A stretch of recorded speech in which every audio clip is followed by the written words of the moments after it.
Waking the T.rex is one of the most disappointing documentaries I've ever had the misfortune of viewing. It's so bad that I've had to use my Mr. Plinkett voice to express how bad this movie was. Quick backstory. This film came out in the year 2010, and when I saw the trailer, I was absolutely stoked. Not just because it was a movie about T-Rex, but it was a museum film. Museum-produced films are quality shit. Dinosaurs Alive, Giants of Patagonia, and an absolute masterpiece of cinema. Sea Monsters, a prehistoric adventure. I saw that shit on my 8th birthday when I was at the Fernbank Museum, and it was one of the best experiences I cherish to this very day. I even got a Chronotaurus as an added birthday present from the gift shop. Best birthday ever. Ever since, I loved watching museum-produced documentaries. It's good shit, good cinematography, higher budget. Usually, if you don't find the topic that interesting, the visuals are absolutely astounding. So needless to say, I was pretty stoked for Waking the T-Rex, both because it was a museum film and the subject matter, that being Sue the Tyrannosaurus. You know, the most famous dinosaur specimen ever found, one of the most complete T-Rex specimens ever discovered. For a while, it was the most complete dinosaur skeleton described, who was the subject of a political and monetary feud, where the Field Museum had to call in a bunch of favors, including Disney, to buy her back from a private collection. And that's not even getting into what Sue's remains tell us about the life of a Tyrannosaurus Rex. There's a reason why Sue has such an amazing reputation.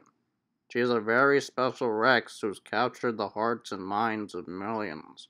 So the promise of seeing Sue on the big screen is something worth getting hyped for. And to make it even more exciting, the film was being animated by the same people who did the CGI for Jurassic Fight Club. Shut up, don't judge my shitty 8-year-old taste. Jurassic Fight Club is amazing. The problem was, like most museum documentaries at the time, Waking the T-Rex was practically under lock and key by the museums that were showing him. Very few museum documentaries saw the light of day, outside of a theater room of course, with Dinosaurs Alive and Sea Monsters being the most fortunate by finding a home off and on YouTube and in home media.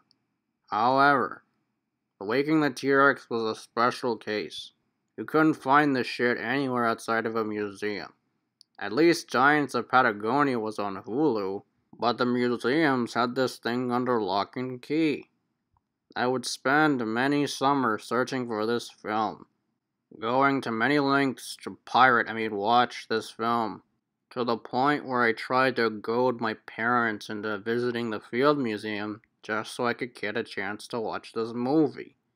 Yes, I wanted to fly all the way to Chicago just to watch this piece of shit. Eventually, I just gave up and decided to look into more interesting stuff, like Planet Dinosaur, Transformers, the bottom of my shoe. But a month ago, I finally got around to watching it again, and lo and behold, I was able to find it. Finally, after 10 years of searching, I could finally stream this movie. I can't wait. Oh boy! 10 years of searching for this disappointing, underdeveloped, lazy excuse of a film. What a fucking abortion. For starters, the pacing is too fast for this type of film. It doesn't bother to slow down and let the audience process the information, and instead tries to speed through everything as if it's aware it only has 20 minutes. It's like if that nervous kid who doesn't like speaking in front of the class rushes through his essays in front of reading aloud made a movie. This movie is way too busy trying to inform you and speed through all the info to meet its time frame, rather than try to slow down and let the audience understand what the fuck is going on, while at the same time manage to be so boring that you tune out and lose focus until the dinosaurs come on screen. And by that time, you don't retain what you've learned. I shouldn't feel like I'm sitting through a museum information panel when watching a movie. Let me experience this shit while I learn. It doesn't help that the narration is riddled throughout the entire fucking movie. If you thought that the film being unable to slow down was an issue, then you haven't experienced this film's use of narration. The narration is so fucking overbearing, it bogs down the film.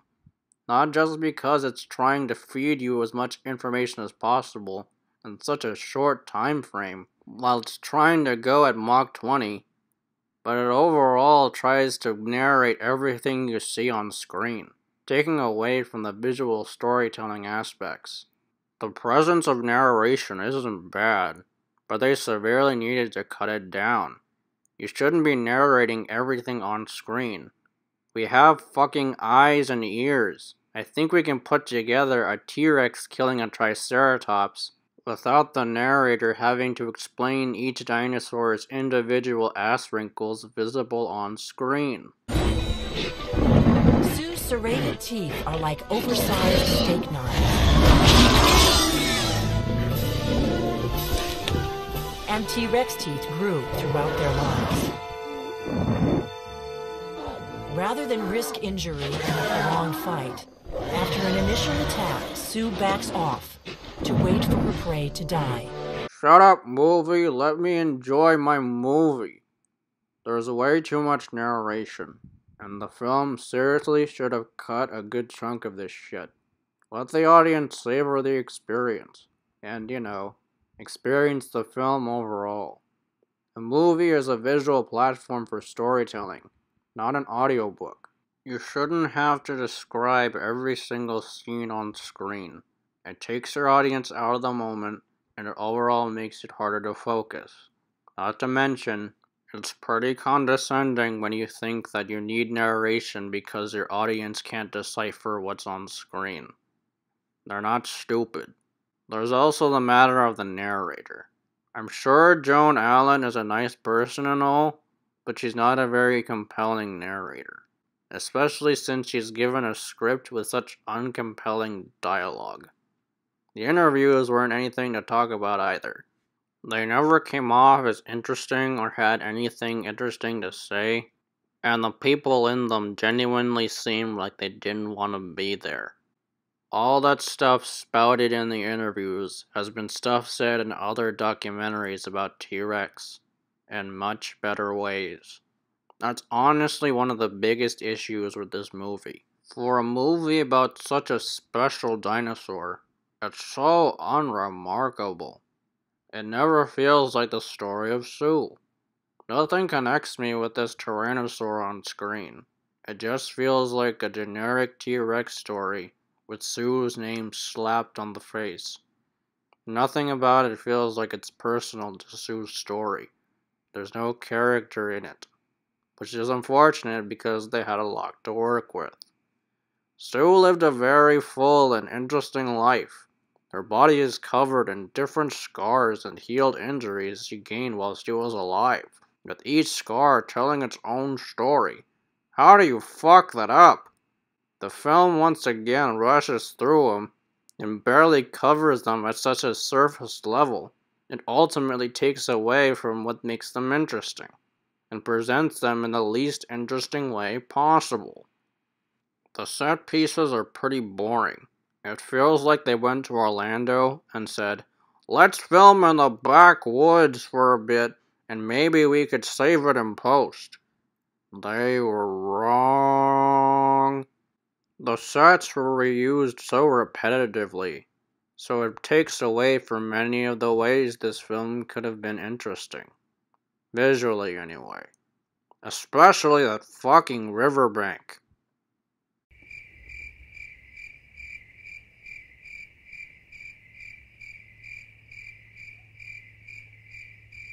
How many times is this beach gonna be at the beach? The editing isn't much good either. It's so lackluster and choppy, it looks like a last-minute high school project. This is especially noteworthy when you look at the final scene, which is literally just a recut of the original scene. This is Sue's story.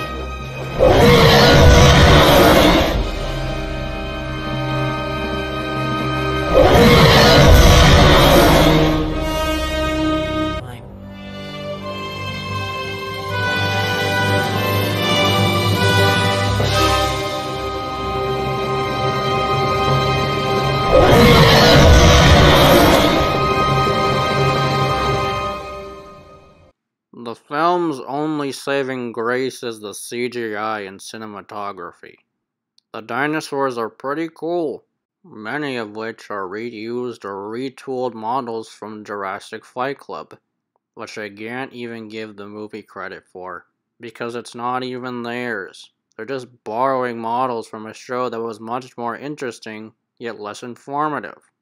The dinosaur scenes themselves are pretty fun and well shot, and they would definitely work well in a demo reel or as individual YouTube clips, rather than a film.